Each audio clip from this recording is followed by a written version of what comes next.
But I want you to think about this. Where do you see yourself in 10 years? 10 years from now, you should either be 23, 24, or 25, okay? Hopefully be one of those three ages, okay? And I want you to have kind of a vision of what you think you might want to do, okay? You might not know exactly what you're going to do, but I want you to at least start thinking about it because you're about to approach high school and you're about to get into your most important years in regards to setting up a foundation for what you want to do for the future. As Ms. Anderson spoke about kind of my experiences, yes, I grew up in foster care, and I'm going to tell you a little bit of a story about that. I'm going to kind of explain it and talk to you a little bit about my experiences. But before I get into the specifics, my story actually starts before I was even born. My mother had me, and at the hospital, she said, "Here, I'm done." She gave me up at the hospital. I ended up aging out of the foster care system. What that means is I lived in the foster care system from 0 to 21, all those years, okay? And those years were tough, okay? I lived in a couple different foster homes before I was 5, which I do not remember because it was before I was 5, and I was told this at 18, that you were in a few foster homes before that. And I ended up in an adoptive placement. The adoptive placement was horrible. It ended up failing, and they terminated their parental rights. So let's keep score here. I lived in a few foster homes. I end up adopted. They give me up. So I go back to a foster home. I live in a foster home that they did not care. All they wanted was me there so they can get money. In case you didn't know this, foster parents actually get a stipend, a small stipend. They're supposed to use some of those monies or funds to help the child, give them clothes and all that. And some of y'all have some nice J's. And I want you to think of your life without your J's right now, okay? And so, or your cell phones. And I know some of y'all about to have a panic attack because I said, oh, no cell phone. But think about that for a second, okay? So I didn't have anything. So I was basically in this home for the sake of them just being there. And it was from about 2nd grade to about 6th, 7th grade. And so while I was there, I'm like, I gotta survive some way. And so what I did was I looked at their library and they had some encyclopedias. In case you don't know what an encyclopedia is, for us old folks, an encyclopedia is like your Google. It's like your Bing. It's like when you go in and type in a question, for that math question, what's the ratio and proportion of whatever, and it gives you the answer. Well, we had a set of books that talked about ratios and formulas and history and literature and art and geology and all sorts of things. Your answers were found in the encyclopedia. If it wasn't found in the encyclopedia, you just go to the library and look for the book, okay? So there were like 30-something volumes. I read all of them in the span of like 3.5 years. And then I read a dictionary twice because I had nothing else to do. Got into comic books, started writing just for my own, keeping my own sanity because this foster home didn't really care. And so I built up a lot of anger and a lot of frustration through the years because I was in a home, your age, okay, in a home where these people didn't even care. They didn't even want to interact with me. They didn't care about my Christmases or my birthdays. They ignored all of that, okay? And so in order for me to stay sane and to stay, you know, just to keep it moving, I had to start reading. And so the years would pile up. I ended up in another adoptive placement, which failed. Then I ended up, that failed, so I ended up in a group home where there's 10 other kids with me there. Then I ended up in a foster home. That foster home didn't work out. I didn't like how they were treating me. And I said, you know what, deuces. I gave them the peace sign, I'm out. So I left. I ran away. I shouldn't have dealt with it that way, but that's how I dealt with it. And so I ended up back at an adoptive placement.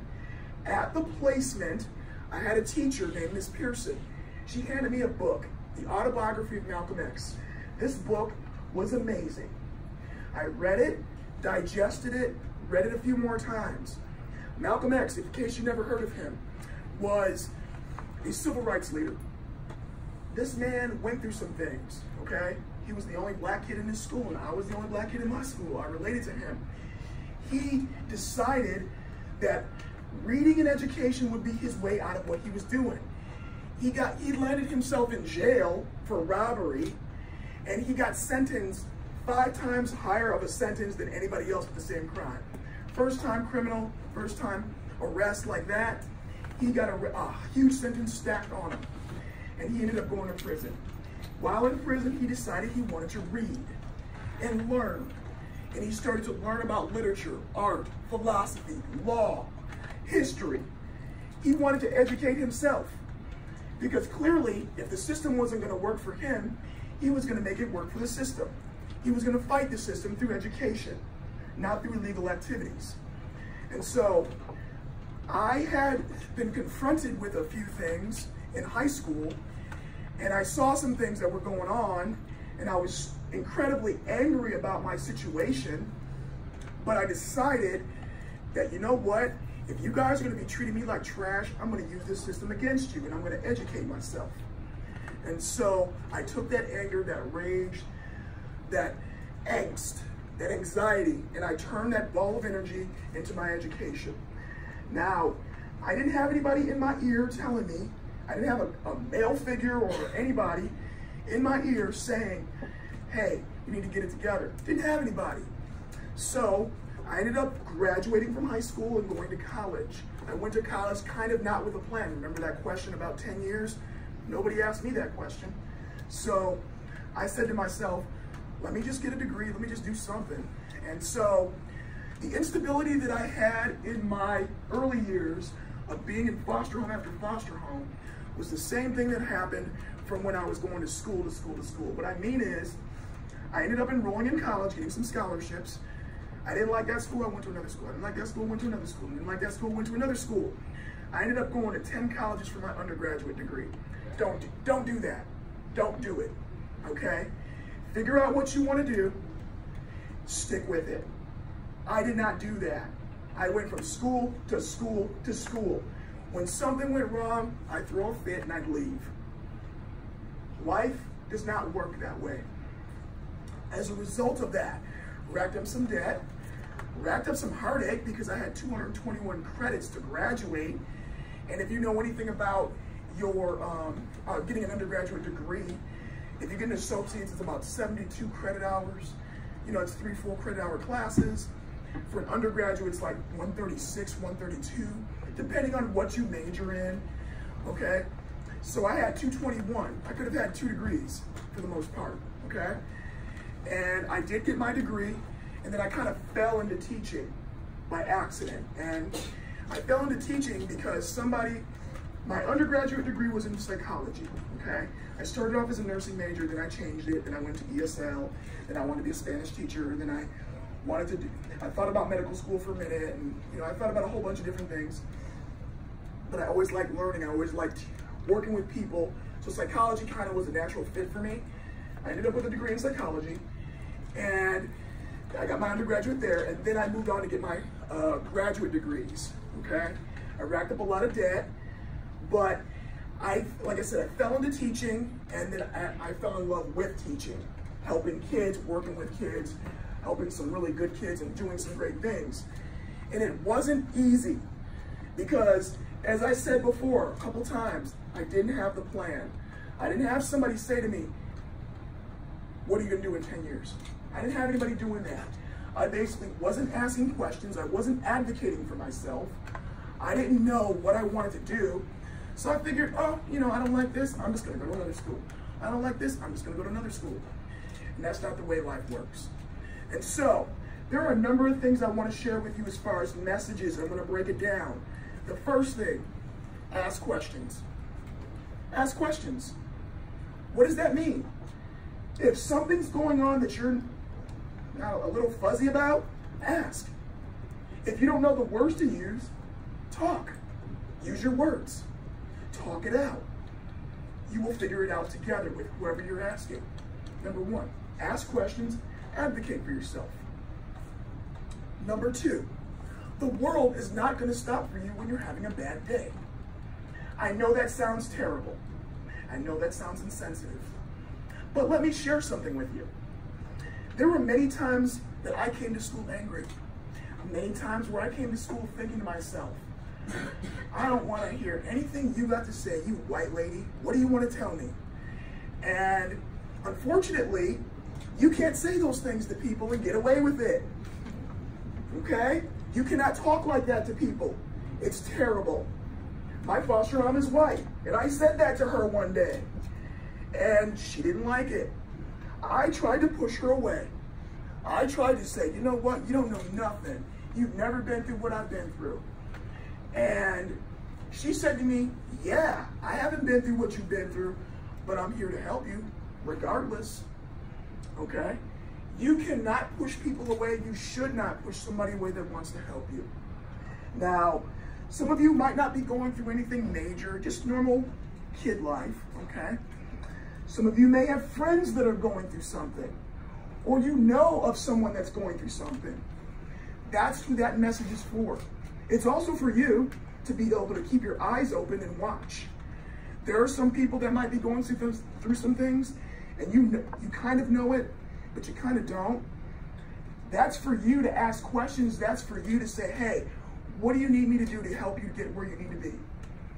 Or you might know of a family member that's going through something at another school, okay? If you hear, see, sniff, anything, you know someone's going through something, speak up, ask questions, talk to an adult.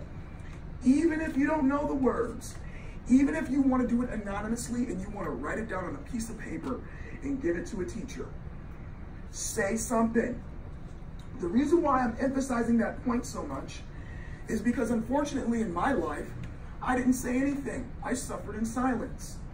I didn't say anything at all. Like I said, some of y'all got some nice shoes on. My foster parents didn't give me any shoes. They were like, you're just gonna wear what you have. And my feet started sticking out of my shoes after a certain point. If I would have said something, or if somebody would have identified what was going on, maybe that situation would have been fixed a lot sooner. And so that's why I say, keep your eyes open. Number 2, conflict. Actually, number 3, conflict. I've been teaching for a number of years, and I've lived life, okay? There are a number of you who, when somebody says something to you, are ready to fight. Or some of your friends someone says something to them, they're ready to fight. Or someone posts something on a social media page, or they just do something that they're not supposed to, or they say something they're not supposed to say. And you allow that to rob you of your joy, okay? You allow that to destroy your day. Let me share something with you. When you talk, and I mean literally, when you talk, your vocal cords do this. In case you didn't know that. Actually, I know that because I had surgery one time and they stuck a camera down my throat and I saw my vocal cords move. It's really cool, okay? So your vocal cords do that. As your vocal cords do that, your tongue positioning, your mouth positioning, your teeth positioning allows you to enunciate words. So literally when you talk, it's hot air. So what I'm saying is this. When someone says something to you that's ugly, they call you a name that is ugly, they curse you out, they look at you and they say something, or they write something on, a Facebook page or whatever, it's literally hot air. It's not anything. And some of your friends, or you, or people that you know of, allow these things to rob you of your joy. Nobody can make you happy. Nobody can make you sad. Of course, when someone says something, it is hurtful. I'm not gonna sit here and dispute that with you because somebody calls your name and like, whoa, and that's not cool. So trust me, it does hurt. But I want you to keep it in perspective and understand that they are attempting to get a response out of you. Nobody can control you. If that's the case, I can walk up to you and say, be happy, and you'd be happy. I can't control you. I can't make you do anything you don't want to do. And so keep that in mind. 4th message, the grind. I talked about my growing up. Okay, I talked about my decisions of not choosing, certain things because I saw people do things and I decided I needed to get an education, but also the grind of life. Many of you, when things happen, unfortunately, you're too quick to give up. I'm not calling you a quitter, but what I am saying is this. Life will throw you curveballs, unfortunately. Bad things happen, unfortunately, and it's terrible. So, when those things happen, keep focus. Just remember, this day will pass. You will move forward. You will do what you need to do to get to where you need to be. Do not give up when things happen. It's going to be one step at a time. Grind away. It's going to be tough. There's going to be days where you're just like, man, I can't do this. And it's difficult. The easy thing to do is to give up. The easy thing to do is just say, nah, I can't handle it. Don't let the stress of life destroy you, okay? Because when the big things happen, you won't be able to withstand it. So if things are that tough, talk to somebody. Remember, do not suffer in silence. Don't allow the life's trivial things in life to hurt you. Especially if you have a friend that's going through something. Be their encouragement, be their motivator. If somebody is doing something that's not right and you see it, again, you be there for them. Also, just remember, sometimes people aren't going to always check on you and they're not going to know that something's going on. And so it's important that you advocate for yourself and speak up for your needs. And I said this before, you need to always you need to not push people away, okay? Because there are a lot of people out here, teachers, who care about you. And basically goes like this. I've had students in the past that have said, oh, it looks so easy, you're a teacher. Well, you didn't see the journey that got me here. A lot of teachers have stories, okay, about why they decided to become an educator, okay? I fell into education. There's some teachers who have always wanted to be teachers. And it's been a road. So don't dismiss your teachers. They do genuinely care about you. And they want to ensure that you are successful. And so, in closing, again, remember to communicate and also stay away from toxic situations. And what I mean by that is if you know something's going on that's not right, avoid it. Do not allow the drama to keep going. There's some people that like drama and they like to keep the drama going. There's no reason to keep drama going. It's not good for your health because stress does affect your body. It's not good for your mental health. It affects your mind. And it's not good for the environment of people that you're friends with. Drama doesn't get anybody anywhere. So please avoid it. And if someone's making the wrong choice, you be the voice that says, hey, don't do that. You step up. Somebody's misbehaving in class. You be the one that says, hey man, you need to be quiet and just let the teacher teach. You do that. And so, in that vein, I've had students in my career who, as an educator, the student was bad, and if they never came back to class, I'd be okay. I've had students like that where I just did not like how they acted, and I'm just like, ugh. My second year at Nimitz, I had a student that was awful. He just did some stuff he shouldn't have done in class. He cussed me up one side, down another one day. And he ended up at AMS, ended up at AHS, finished out, okay, and graduated. One day I'm on Facebook, a few years ago, I'm on Facebook. I get this weird request, because my Facebook's locked down, you can't find me. So I go into the messages, I look at it, I'm like, oh snap, I remember this kid.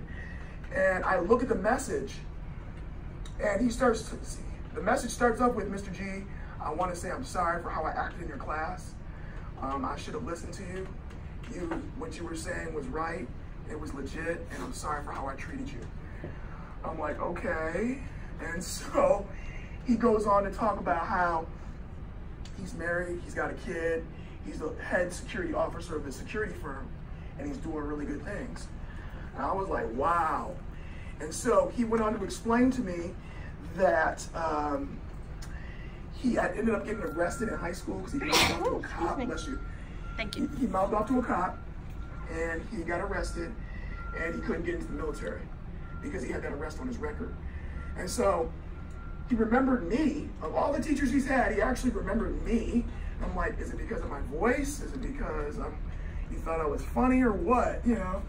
And so he remembered me, and he wanted to say, hey, I meant something to him.